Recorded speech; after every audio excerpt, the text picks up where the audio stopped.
نبی کریم صلی اللہ علیہ وسلم د سیرت شروع مکڑی و تیر کال ربیع الاول نه الحمدللہ بیا د ربیع الاول میں شروع شوا او تیر جمعوں کې می د مکه مکرمه د فتح بیان کړو. مکه مکرمه چې کله فتح شوا مکینا یو 100 کیلومتر لري یو علاقه د طائف وته وي. هغه طائف سره نږدې یو څو قومونو اوسېدل چې هغه ته حوازن او ثقیف وي او دا قومونه چې اوسېدل دا په طائف کې اوسېدل په حنین کې اوسېدل او تاس دی علاقو کې دا پاتې کېدل. د دغه علاقې خلق تقریبا کافر او لا ایمان نور وړي. هغوی ویرېدل چې مسلمانان خوراله لو مکه فتح کړه چې په مونږ را نشي او په مونږ حمله ونکړي. نو د دغه حنین او تاس او د طائف دا د کلي نومونه دي، د علاقو نومونه دي. د دې خلکو دغه حوازن د قوم نومو او ثقیف د قوم او د خاندانونو نومو. دوی د خپل طرف نه یو لښکر تیار کړ د 100,000 کسانو او چې که مسلمان په مونږ حمله کوي نو مونږ په مخکې ولې نه شو. دا ډېر جنګجو خلکو او خصوصا د غشو د ویشتو ډېر لوی مهارت یې لرو. نو د 20,000 کسانو 100,000 کسانو لښکر یې تیار کو په مکه باندې د حملې اراده ولرله چې مسلمانانو مکه فتح کړه مونږ به پرې ورشو حمله به پرې وکړو دا مکه به ترې واپس ازاده کړو. نبی کریم صلی اللہ علیہ وسلم ته چې کله پته ولګېدله نو یو صحابي دی عبدالله ابن ابي حضرت رضی الله عنه دی ولېږه بطور د جاسوسۍ چې ته لاړ شو ته معلومات وکړه زموږ خو اراده نشته خوا موږ خو مکه فتح شو واپس ځو ته معلومات وکړه که دا خلک واقعي مونږ پسې را رواني او دا خبره رښتونې وي چې مونږ هم ولا تیاری وکړو. هغه صحابي عبدالله ابن ابي حضرت رضی الله عنه لاړو معلومات یې واغېستله واپس راغی وی د الله رسوله خبره ټیک ده د 100,000 کسانو لښکر یې تیار کړی دی او چې کوم مشر دی مالک ابن عوف د هغه نوم مالک ابن عوف د ټول قوم مشري لاس کې اخیستې را او دارا روان دی. حضور پاک مجبور شو چې کوس مونږ نه ځو نو هم بده ده او که مونږ واپس مدینې ته ځو دا خلک رالل نو په مکه کې دا لږ ډېر مسلمانان دي دا به ټول ختم به کړي. اوس څوک نو حضور پاک هم اراده ولرله د نبی علیه السلام سره 10,000 کسان هغه چې د مدینې شریفې نه راغلي وو او 2,000 کسان د مکې دا ورسره ملګري شو په مکه کې چې نوی کوم مسلمانان شو او د مسلمانانو د 12,000 لښکر روان شو هغوی 100,000 دي. دې قوم کې یو سړی و درید ابن سمه نوم یو ډېر تجربه کار و د جنګ ډېر ماهر و په سترګو ړوند و هغه نه معلومات واخیستل هغه ورته د جنګ طریقې اصول وښول چې په دې طریقه به جنګ کوی ځان سره روچت که په زانګو کې روچت که وی ته مونږ سره لاړ شه نظر خو دې نه لګي خو مونږ به پوهې کې. نو یو علاقه ده حنین ورته وایي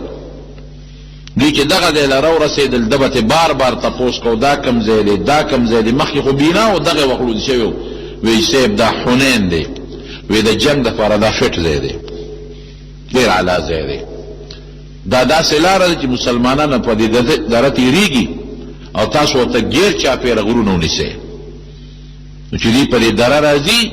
نو موږ به پې ناګهاني د غشم حمله وکړو د تورو حمله به هم پې وکړو دې کې تر څو ځان سمی نو موږ به ختم کړو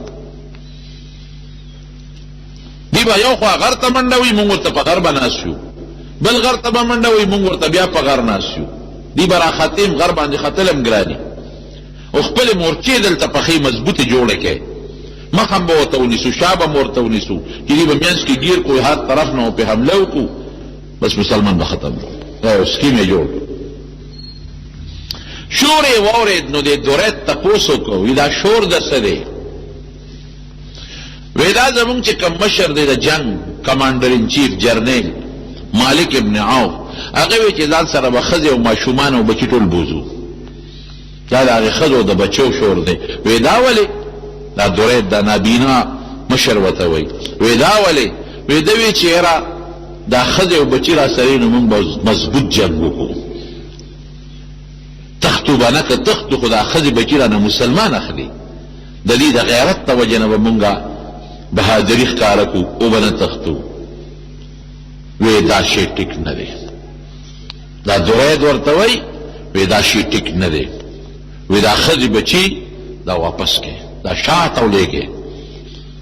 که مونږه ګټه ومونته نو بیا به راپسې دا ښځې بچي م راشي که تاوان موت نو کم از کم د دې بېعزتۍ نه خو به بچ شو چې مسلمان نه ښځې بچي اخلي که نه دې بېعزتۍ نه خو به بچ شو هغه مالک ابن عوف ته چا ووی چې دورید خو وی چې دا ښځې بچي وروستو کې وی دا بوډا دی اوس بوډا شوی دی د دماغ کار نه کوي دا ښځې بچي به راسره یو جنګ به کوو دې به هم په کاڼو ویشتل کوي او د دې د غیرت د وجې نه مونږ کې بادري پیدا کېږي بهر کیف دی هم اقصې وکړل غرونو کې مورچې جوړې کړې او تیرانداز غشو ویشتونکو والی پکې کېنول ښه ډېر ګڼ تعداد کې او 100,000 کسان مسلح د تورو سره یو خوا بل خوا په غرونو کې خواره شو مخ یې ونیوله د غرونو غاړې یې ونیولې مسلمانان خو په دره کې روان دي او دې نیت و چې دې منځ ته شي نو هر طرف نه پې حمله وکړو تر څو چې دې ځان سمی سمی مونږ به بېغمه کړي او صحابه کرامو چې یو بل ته وکتل نو دومره تعداد د مسلمان چرتم په جنگ کې نو برابر شوی لږ به دا 12,000 کسان دي او ټول مسلح دي د چا د خولې نه پکې دا ټکي ووته لن نغلب اليوم من قلة نن ورځ که مونږه بیلات کوو د بلې وجې نه نو بېله خبره ده خو د فوج د کمي د وجې به مونږ بیلات نن نه کوو نن مونږ ډېر زیات یو نن مونږ ډېر زیات یو د تعداد د وجې نه او د شمېر د وجې نه به مونږ نه تښتو بله وجې نو بېله خبره ده الله ته دا خبره خوښه نه شوه چې څنګه دې درې دې منځ ته شو بس هغوی په غشو پې داسې باران وکړه داسې یو شان چې د صحابه پوهېدل په ځان د دوی خو دا خیال نو چې دلته راته فوج ناست دی دوی خو چې مخکې به چېرته مخکې به یکدم پې داسې باران شو لکه هر طرف نه چې ډزې شروع شي هر طرف نه پې د غشو باران شو او صحابه کرام روان دي او ګڼم دي نو په ګڼو چې غشي ولې خامخا پکې لګي صحابه زخمیان شو ولګېدل سخت صحابه کرام په غشو ولګېدل او د تېښتې رو هم نشته یو خوا هم غر دی بل خوا هم غر دی او 100,000 تورې ورپسې راووتې د 100,000 کسان غون راکوز شو پې څوک یې په غشو ولو څوک یې په تورو ولي صحابه کرام منتشر شو څوک یو خوا منډه وي چې دا څه وشو ناګهاني شړق را پرېوت څوک بل خوا منډې وي څوک بل خوا منډې وي قرآن حکیم کې الله فرمایي ویوم حنین اذ اعجبتکم کثرتکم تاسو ته خپل ډېروالی خوښ شو اعتماد به هر وخت الله وي په ما کوئ تاسو کې بعضې کسانو ده وي چې لن نغلب اليوم من قلة نن خو مونږ ډېر زیات یو نو د شمیر د لږوالي د وجې نه مونږ څوک نشي پړ کولی نه شي تختولی نو تاسو په خپل ډېروالي باندې فخر وکړو په بدر کې تاسو څومره وی 314 د زرو مقابله وه 313 د زرو مقابله کوي 1/3 حصہ تاسو یې هغې نه هم کم 2/3 هغوی دي هغې نه هم زیات او تاسو سره وسله نشته هغې سره وسله ده خو چې تعداد څه شی نه دی زما مدد د سره و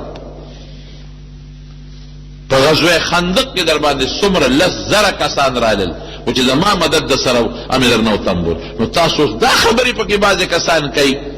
فلن تغني عنكم كثرتكم شيئا. الله وی دې ډېروالي د تاسو پیدا ونه رسول وضاقت عليكم الارض بما رحبت. وی سره د دې نه چې ځمکه ډېره فراخه وه خو په تاسو تنګه شوه. ثم وليتم مدبرين منډې وکړئ. صحابه منتشر شو یو خوا بل خوا منډې وایي چې څو شو. نبی کریم صلی الله علیه وسلم د یو څو ملګرو سره یوازې پاتې شو. په یو سپینه قچره باندې نبی علیه السلام سور دی. ابو سفیان ابن حارث د تره زوی دی هغه اوښه نیولې ده قچره نیولې ده. حضرت عباس ورسره دی. هغې وایي چې موږ دا قچره راښکله چې دا موږ راواړو ځکه نبی علیه السلام که مخکې شو ته په توره څوک ونه وایي او څوک یې په غشي ونه ولي په غشي ونه لګي په توره باندې ونه لګي. نو موږ زور کوو چې دا رامنې کو او نبی علیه السلام به دا زور کوو چې دا څاروی مخکې شي. و چې موږ نه پرېښودو وی قسم دی حضور پاک د هغې قچرې نه راټوپ کړئ او اواز یې وکړه انا النبي لا کذب انا ابن عبد المطلب زه پیغمبر یم. دا خبره دروغ نه ده دا رښتونې خبره ده. پیغمبر تختی نه پیغمبر سره الله مدد کوي.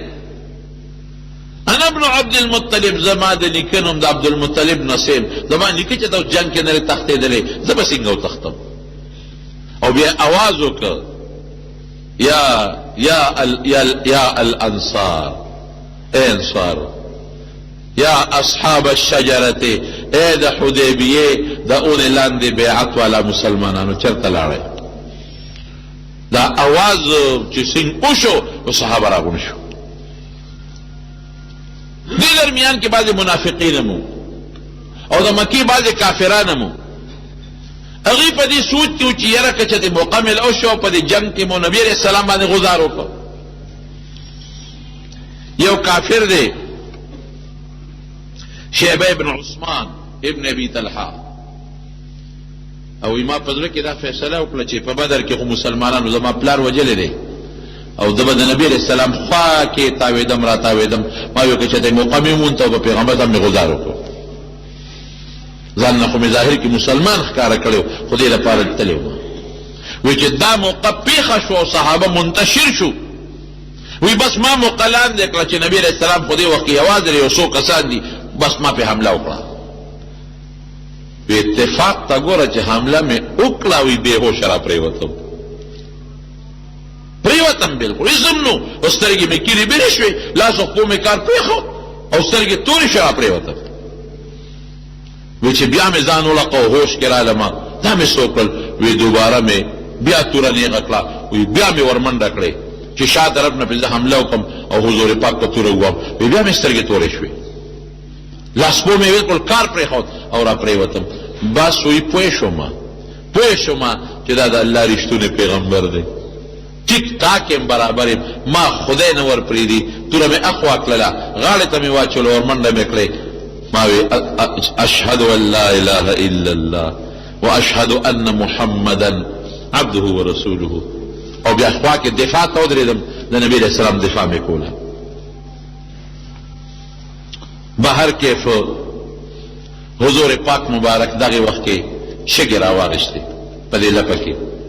او هغه شګې یو خوا بل خوا ونوستې او شاهت الوجوه د دې کافرانو د مخونه دې تور شي دا دې سپېره شي. هغه شګې خدای پاک د کافرانو سترګو ته ور ورسولې. او یو صحابي وایي جبیر ابن مطعم رضی الله عنه یو تور صادر مې ولیده د اسمان نه را روان دی تک تور صادر. وی دا صادر چې څومره را نږدې شو نو وی تور میږي ترې راووتل. هغه میږي د کافرانو په دې فوج کې وردن نه شو. پته نشته چې بیا هغه میږي څه شو خو دا فوج باندې داسې دا میږي ورلل چې په دې سپېمو کې او په دې وجود کې ننوتل او دوی ځانونه ګرولو منډې والې. قرآن شریف کې الله تعالی فرمایي ثم انزل الله سکینته علی رسوله وعلى المؤمنین. ما الله په لومبی خو مې په پیغمبر باندې اطمینان راوسته. نبی علیہ السلام مبارک په ځای ولاړ دی اونه تښتېده. بیا د هغې نه پس په مسلمانانو مې اطمینان راوسته چې واپس مې راغونډ کړل وانزل جلودا لم تروها، او داسې لښکرې مې د فرشتو را نازلې کړې چې تاسو په سترګو نه لیدلې. دا فرشتې وې چې رالې او د هغې په فوج کې خدای پاک وردن نه کړل. وعذب الله الذین کفروا، الله کافرانو د فرشتو په ذریعه عذاب ورکو. وذلک جزاء الکافرین، الله وی د کافر جزا هم دغه ده. جنگ وشو، بیا ښه مضبوط صحابه راغونډ شو او د فوج له شکست ورکو، او ټول چې څومره کافرانو د څوک یو خوا تښتېدل، څوک پکې مړه شو، او بلا غنیمتونه ته حاصل کړل مسلمانانو. او د مکې مکرمه او د طائف په میانس کې یو علاقه د جغیرانه ورته وایي، هغه جغیرانې ته دا ټول غنیمتونه یې وړل. څومره غنیمتونه یې ته غونډ کړل چې هغه هم درته ووایم. 6,000 خو یې ته قیدیان بوتلل، 6,000 او 24,000 40,000 یې ته اوښان بوتلل، 40,000 یې ته ګډې چیلې بوتلې، او 6,000 اوقیا، دا یو اوقیه 40 درهمه د ته سپین در یوړل. او د غون د جغراني په مقام کې دا غنیمتونه را جمع کړل. دا خټول څوک پکې مړ شو، څوک او تختیدل یو خوا بل خوا، او څه د مسلمانانو په غنیمت کې راغلل. نبی کریم صلی الله علیه وسلم طائف تم یو ډله ولېږله. خالد ابن ولید رضی الله عنه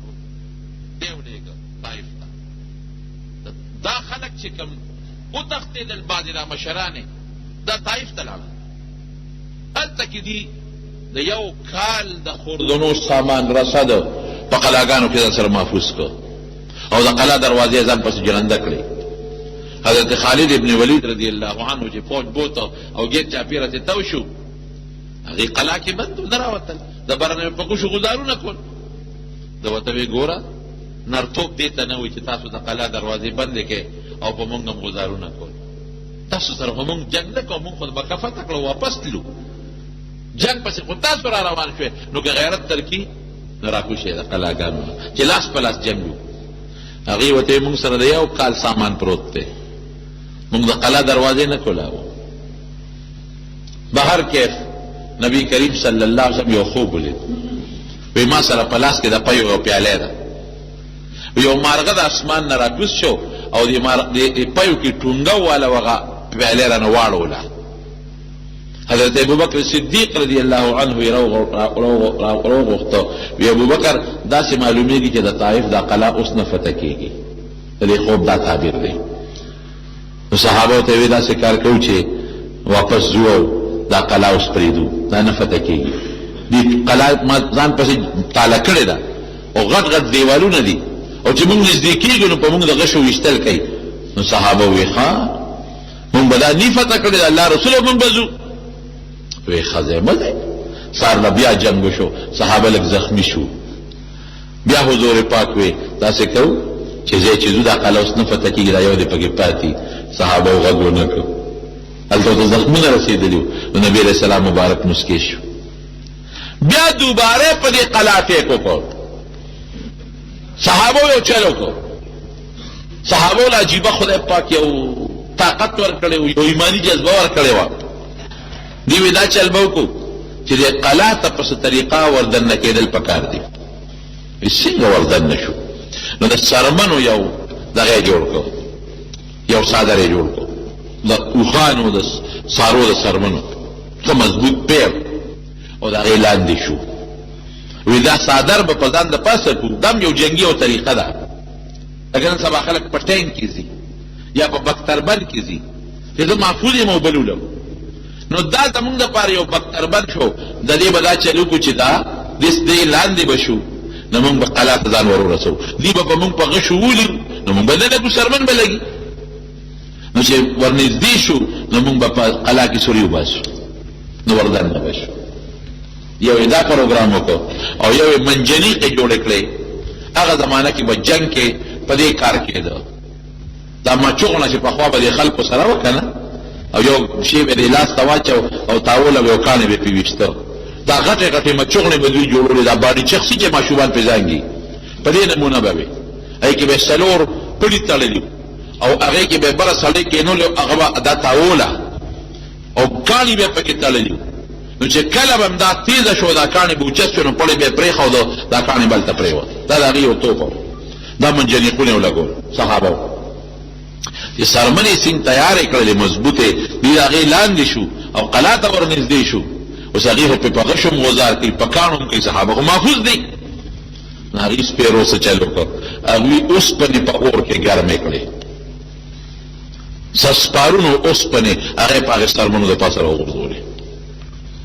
سرمن خو بیا اور ته د ټینګې نه صحابه پکې زخمیان شو خو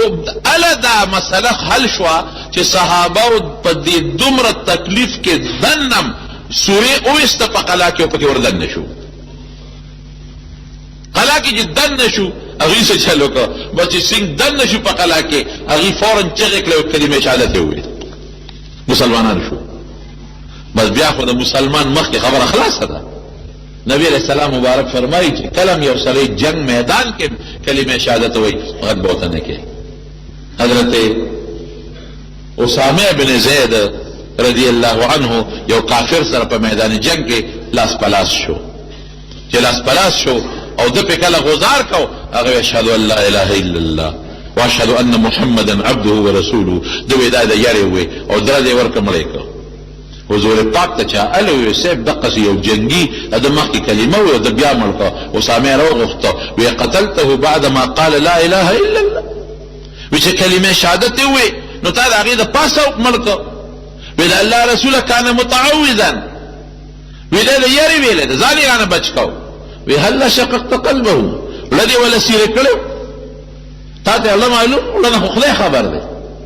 حضرت اسامه رضی الله عنه وی ډېر افسوس مې وکړو ډېر زیات خپه وم په دې دارنګې حضرت خالد ابن ولید ابن نبی علیہ السلام یو ځل په دې مسله کې چېړلی دی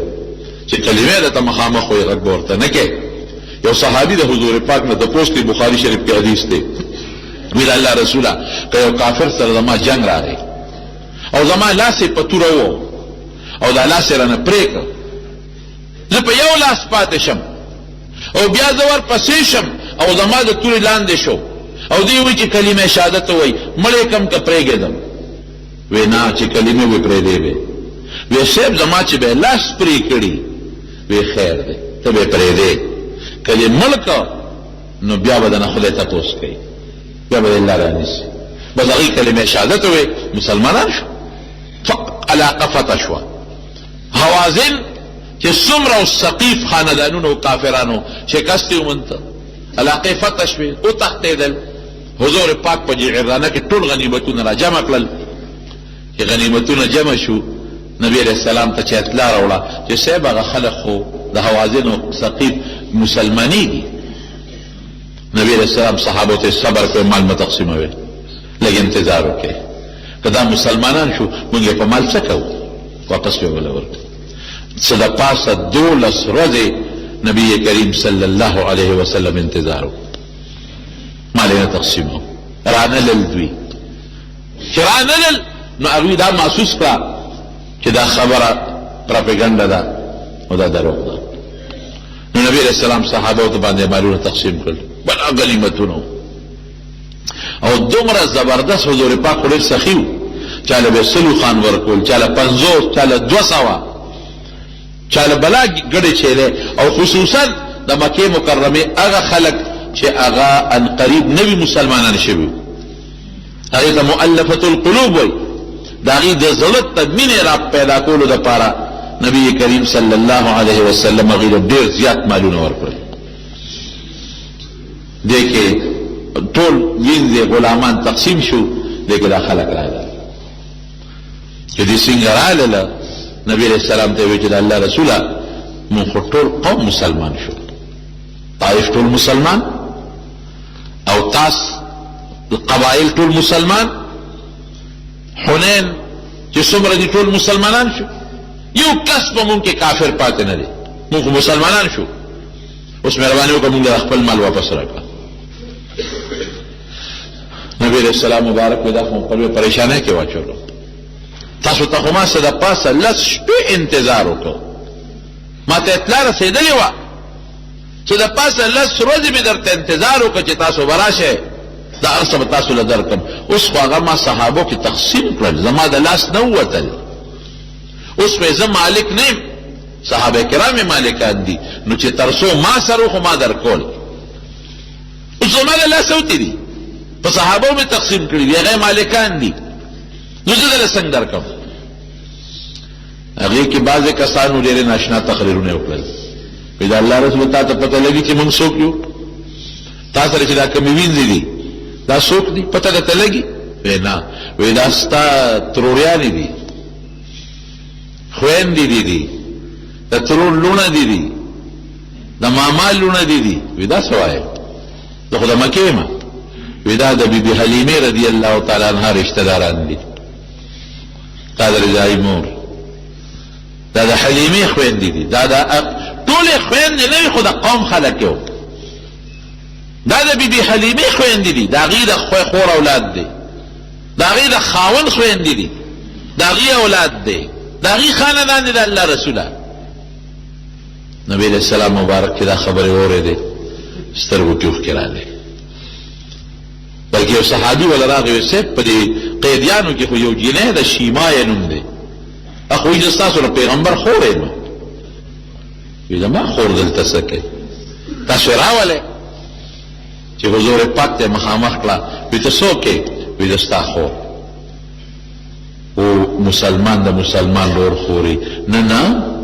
ستا خپله خور یم زما خور څنګه وایي زه د بیبي حلیمې لور یم رضی الله تعالی عنها ما ته ماشوموالی یو ځای تېر کړی دی لوبې م کړی دي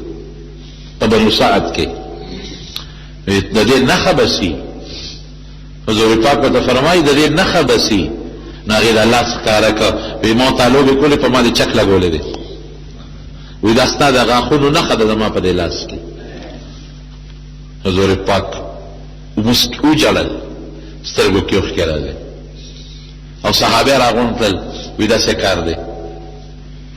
ستاسو دا روډه دي ان اخوانکم جاؤونا طائرین ګوره مخکې دشمنو چې کلمې وي رونه شو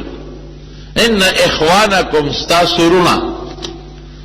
جاؤونا مونږ ته راغلي دي او طائرین توبه وباسي او زما دا خوښه ده چې دوی ته د یو شی واپس کوم هغې ته یې ووایي چې دوه نشم واپس کولی یو شی درته واپس کوم یا دا وینځې غلامان او یا دا ګډې چیلی مالونه دې کې یو خوښ کې ځکه چې زما د لاس اوسوتی دی که تاسو په وخت راغلی وی دا هر څه مې درته واپس کول او تاسو غلطي وکړه تاسو په موږ ولې د حملې اراده کوله موږ خو مکه فتح کړه تلو واپس موږ خو تاسو پسې نه راتلو نو تاسو راغونډ شئ مفتو کې په موږ باندې حمله کوله موږ خو به دعوت ته ایمان درکو تاسو موږ سره مخکې جګړې نه دي تېرې شوې جګړې نه تېرې شوې نو موږ چا باندې غرض نه لرو د ایمان دعوت به م درکړی که قبول کړی او ښه پاخه که نه وي خبره خلاصه په موږ ولې حمله کوله 100 زره لښکره موږ پسې را جمع کړو په درو کې راته کېناستې را باندې ګزارونه وکړه نو حضور پاک وفرمایل یو شی درکو یا وینځې غلامان یا مال غوره کې هغې وی انا نختار سبینا وی صاحب دا ښځې بچي غلامان راکه مال درته پاتې نو حضور پاک ټول صحابه را جمع کړل او صحابو ته اعلان وکړ دا ستاسو وروڼه دي توبهګار راغلي دي زما دا خوښه ده چې دې ته دا وینځې او دا غلامان واپس کوم نو که څوک زما د خاطره ولا خیراتي ورځکه اوس شی ستاسو د زما نه دی که زه په زور واپس کوم نو قیامت پر ورځ ما نه خدای تپوس نه کي نو که تاسو څوک په خپله خوښه او په خوښۍ ورکوئ خو ډېره ښه ده ورکئ او که څوک په خوښۍ نه ورکوئ نو ورکئ زه به تاسو له د هغې بدل درکړم هغې وی نسل الله رسوله چې ستا خوښه ده نو مونږ بې بدله ورکوو یو شی نه واپس کوو بلکل یې وله ورکوو نو هغه ټول قیدیان او وینځې غلامان هغه نبي علیه السلام ورته آزاد کړل واپس یې ورکړل او هغه شیما کوم چې د حضور پاک د هغې خور وه نبي علیه السلام ورته اوښان هم ورکړل ګډې چیلې هم وله ورکړې 3 غلامان هم وله ورکړل په ډېره خوشحالۍ رخصت کړه دې ته خو یې غلامان وینځې هر څه واپس کړل چې واپس یې کړل نو باقي مالونه چې کوم هغه پیغمبر علیه السلام په دغه مؤلفة القلوب تقسیم کړل دا چې کوم کچه مسلمانانو د مکې او د څو ورځو مسلمانانو دې له ډېر مالونه ورکړل دې لپاره ډېر ورکړل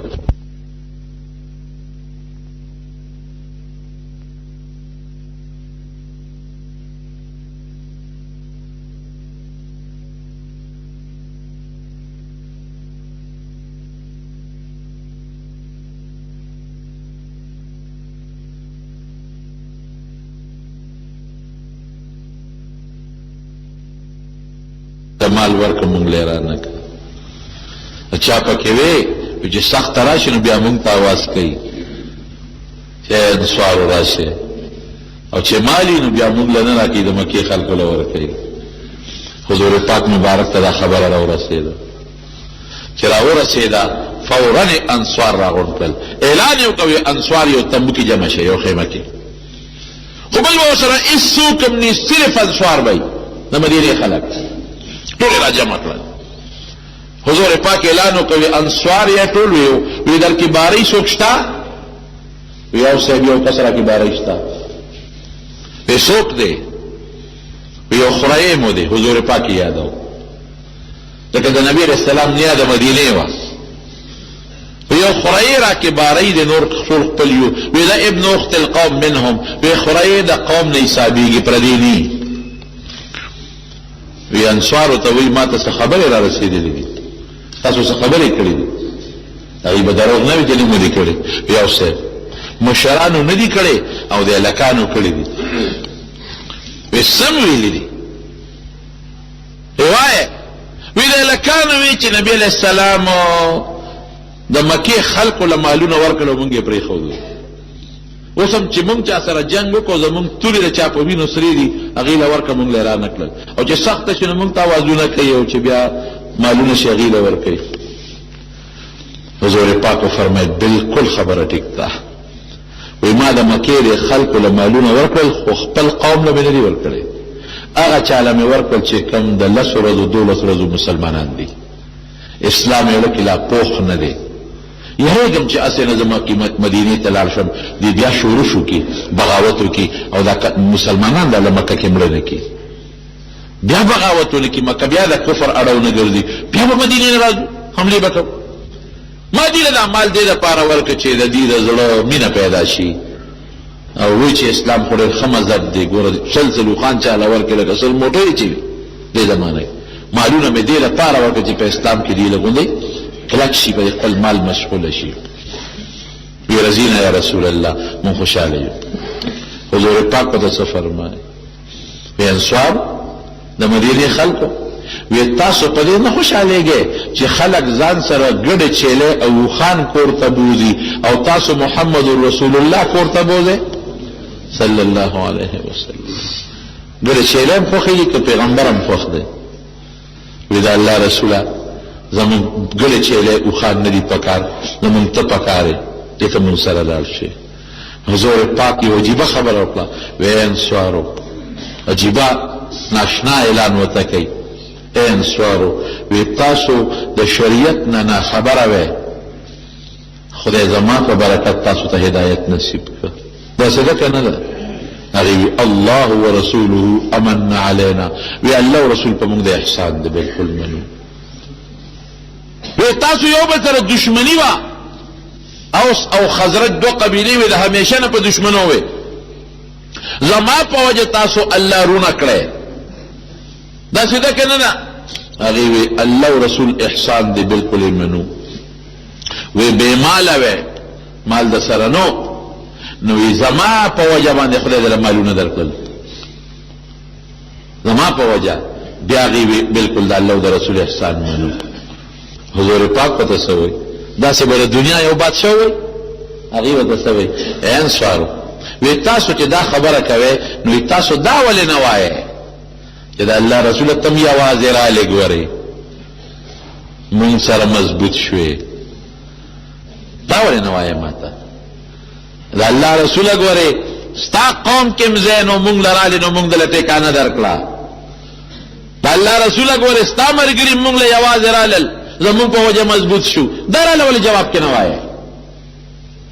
دا ووایئ که نه؟ لکه د حضور پاک مقصد څوره دی خبرې نه چې زما په برکت خدای پاک تاسو ته هدایت د اسلام درکړ، دشمنۍ دله ختم کړې، رونه کړې، او زما په برکت خدای مالدار کړه. لیکن ستاسو په برکت الله زما مضبوط کړم،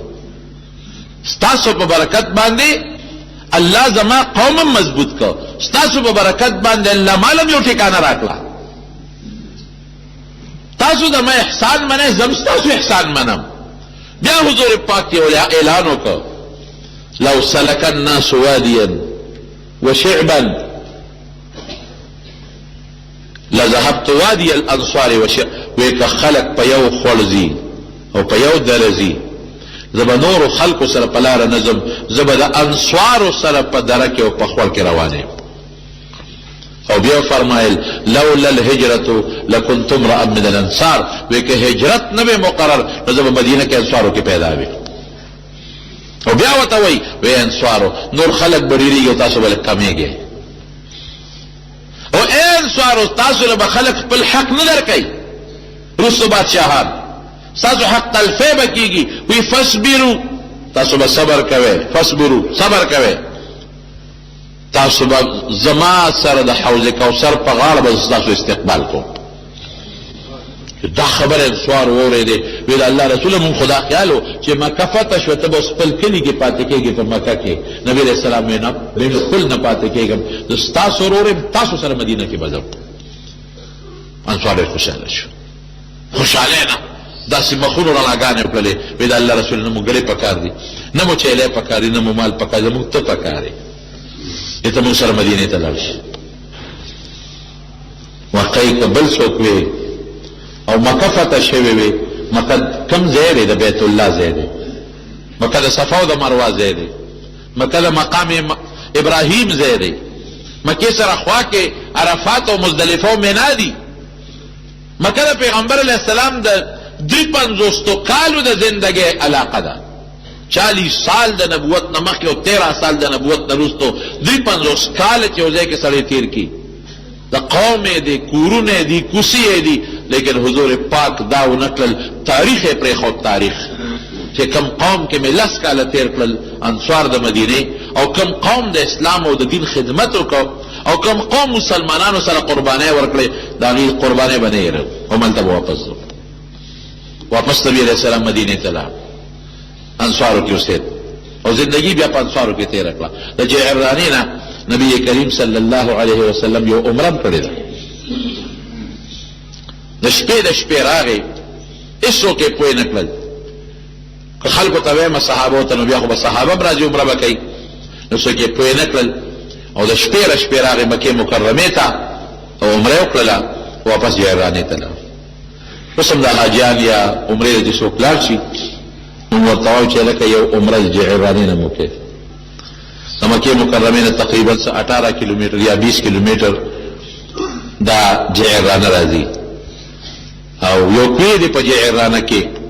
اگر چې اوس هغه کوی باندې هغوی سر بند کړی دی او اوبه ته نه استعمالوي،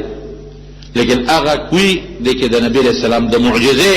په برکت په هغې کې ډېرې زیاتې اوبه پیدا شوې وې. لکه تقریبا 12,000 صحابه کرام،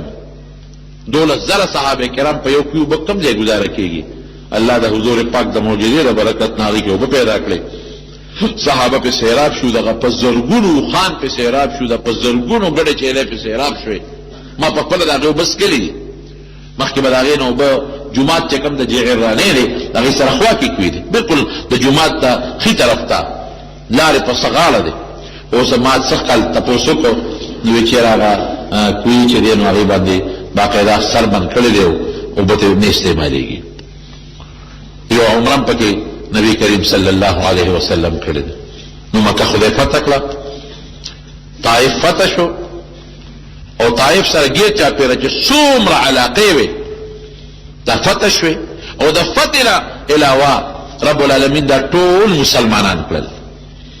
دا هغه خلکو چې په مکه مکرمه کې نبی علیه السلام دی تللی طائف ته او د ایمان دعوت یې ورکړی، او دې خلکو د پیغمبر علیه السلام ډېره زیاته سپکاوی وکړو انتهایی. او بیا ورپسې خپل غلامان کړل او خپل بچي ورپسې کړل، وایي په کاڼو یې ولې. او دومره نبی کریم صلی الله علیه وسلم زخمی کړ چې دا وینې ته وجود نه روانې شوې.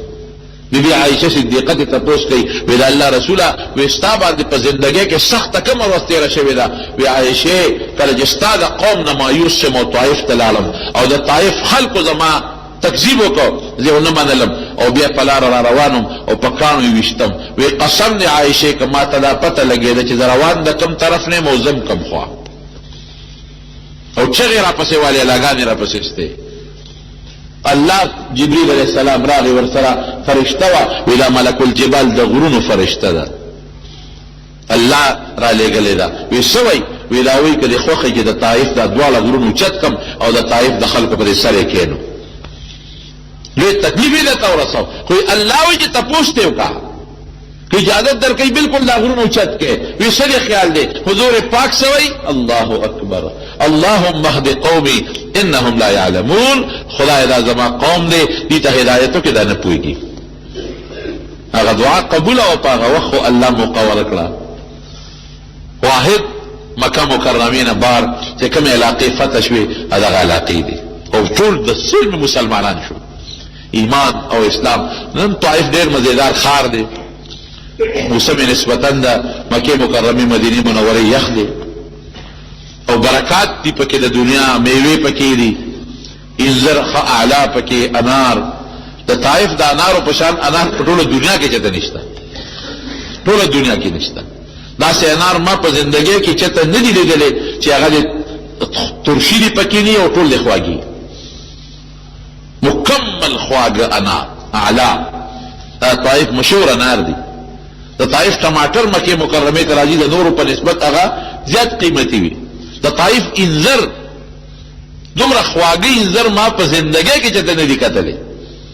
دا جمعات کې درته دا خبره کوم،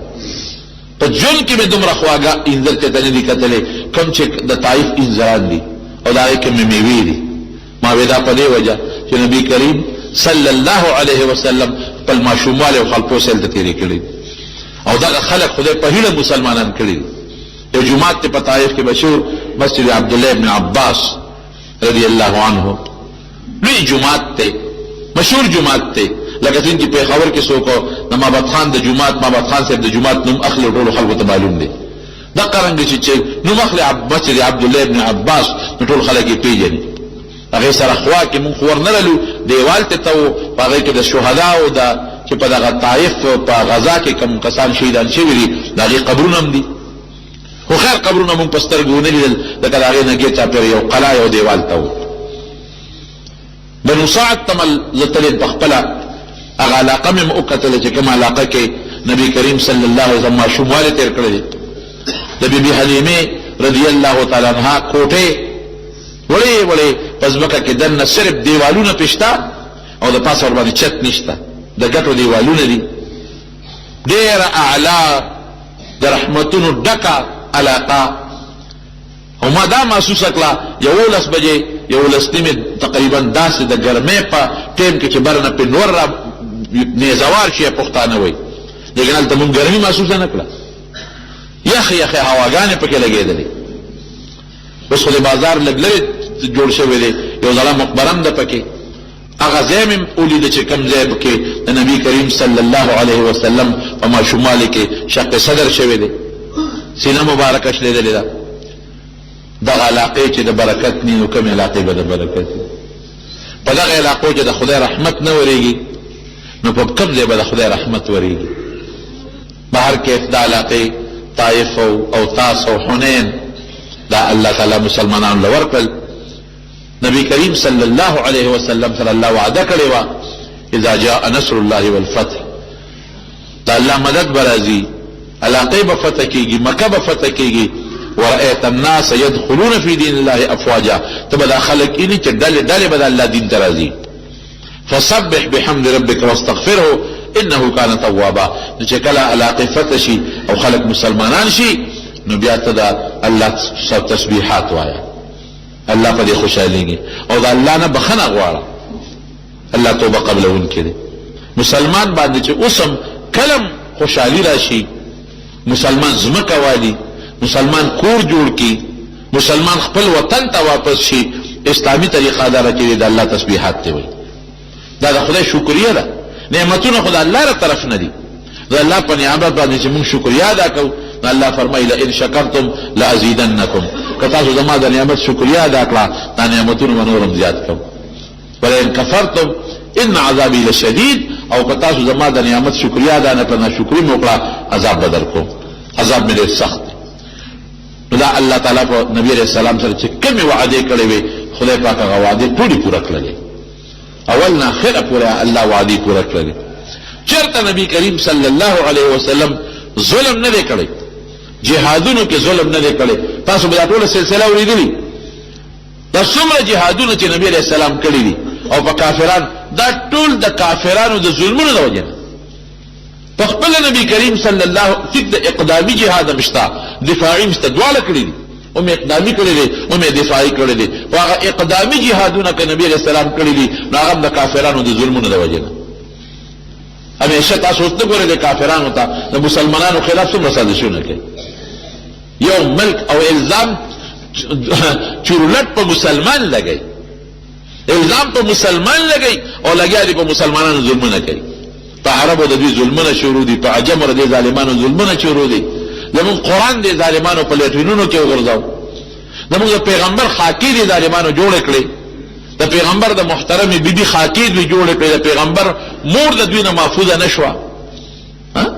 نو عیسی علیه السلام د دې پیغمبر دی زبدی او خدای او د خدای دوی وای مونږه مرتد جلیل القدر پیغمبر وای او په عزت او په احترام نو مخلوق دغه د خدای پیغمبر دی د عیسایانو د مخه نه د خدای پیغمبر دی عزیر علیه السلام ته دی د خدای زوی او يهوديان مونږ وایو د خدای پیغمبر دی د يهودو د مخه نه د قران د مخه مونږ عزیر علیه السلام عزت کوو نبی کریم صلی الله علیه وسلم په خپل فرمایي وی الانبیاء كلهم اخوه لعلات ودا پیغمبران ټول پلار شریک رونه دي ابهم واحد وی پلار د دوی یو دی او امهاتهم شتا مین دي جدا دي وی پلار یو دا معنا چې عقیده او عقاید دا ټول پیغمبرانو یو دي دغه فرق نشته او مین دي جدا دا معنا چې فرعي مسائل دا غي مون جدا طریقه او زمون جدا ده دا غي رجی بل شان زمون بل شان دي دا غي زکات په بل طریقه او زمون په بل طریقه دي نو فرعي مسائل د یو بل نه جدا لیکن دین د ټولو یو دی عقیده د ټولو یو ده یو وخت کې د حضور پاک په مخ کې د نبی علیہ السلام په مخ کې د یو يهودي او دا یو مسلمان د صحابي جګړه شو هغه يهودي وی زما دي په غزاد قسمي چې موسی علیہ السلام له په ټول مخلوق ورواله ورکړي دي موسی علیہ السلام له پټول مخلوق ورواله ورکړل دي د مسلمان له غصه ورلا وی پټول مخلوق موسی علیہ السلام ور دي او بیا خو به په پیغمبرم غوري نو ځاسي چت کا يهودي او سپېړه وو يهودي راغی نبی علیہ السلام ته شکایت وکړ بخاری شریف کې حدیث دی وی صاحب غفلان کی مسلمان او عالم راوي غوښته ونه دی وی صاحب د دوه چې موسی علیہ السلام له پټول مخلوق فضیلت ته نو ما وی ټول مخلوق ته خدای الله زمون پیغمبرم شو کړ یا خدای په پیغمبرم د فضیلت ته نو مالا غسل علیه سپیره می وی حضور پاک سو فرمایل وی ګوره په پیغمبرانو کې ما لوی میثاق وی اگر چې دی ورفع بعضهم فوق بعض درجات قران وی بعضی پیغمبران د بعضونه غوړه دي لیکن خپل عجزی دا بیان کړه چې مال به د پیغمبر پیغمبرانو نه به موچت نه حساب وی او موسی علیہ السلام باندې تعالی ولی غسل علی صحابی ته وی د قیامت پرز به ټول مخلوق بے ہوش پریوزی زبان پکې بے ہوش ما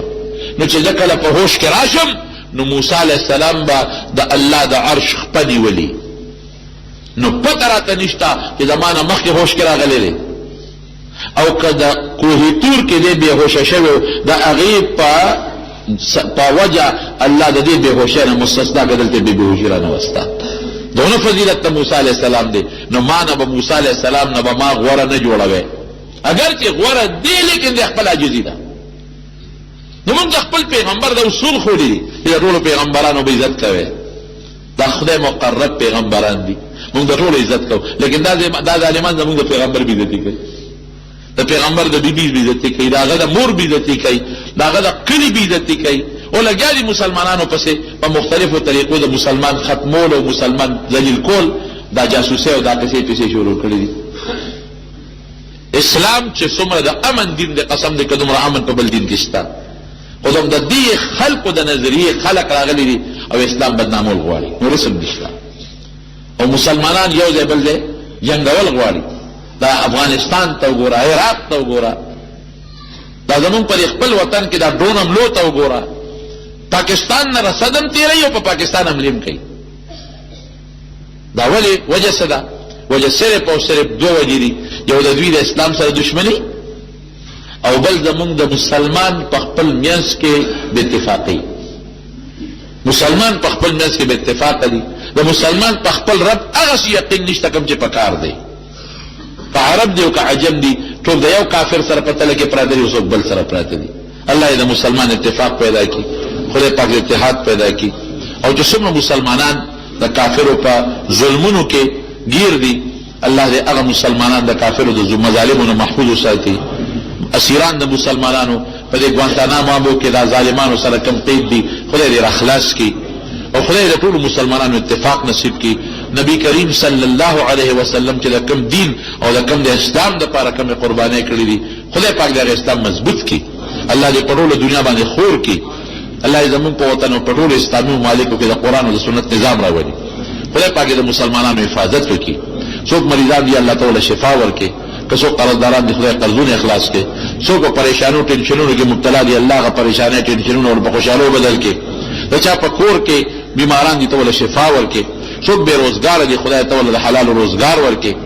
که څوک ملازمت نشته خدای تعالی خزینه کې خو پوسټونه او نوکرای ورکړي دا چا مال کې برکت نشته تعالی مال کې برکت پیدا کړي دا چا یو بل سره رواني دشمنی طلبګنی پر وګي بدل کړي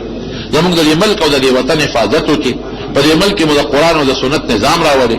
د دین حفاظت مو کې خدای ته زموږ راضي شي د حضور پاک په نقش قدم هم روان کې دا غینه مبارک لاس د حوض کوثر وبم نصیب کې مونږ ټول د بیت الله حج لبوت لیکي د مدینه منوره د نبی صلی الله علیه وسلم سلام لمبوت لیکي او کور کې د زنانو په سرونو د حیا د پردي صادر واچي چې څومره به اولاد دي خدای نارینه اولاد ولا ورکي د خځې د خاوندانو کې د چا منځ کې رواني دي ته ولا پروغه بدل کې او ته مخیر وخت په خپل دا کلمه نصیب کې لا اله الا الله محمد رسول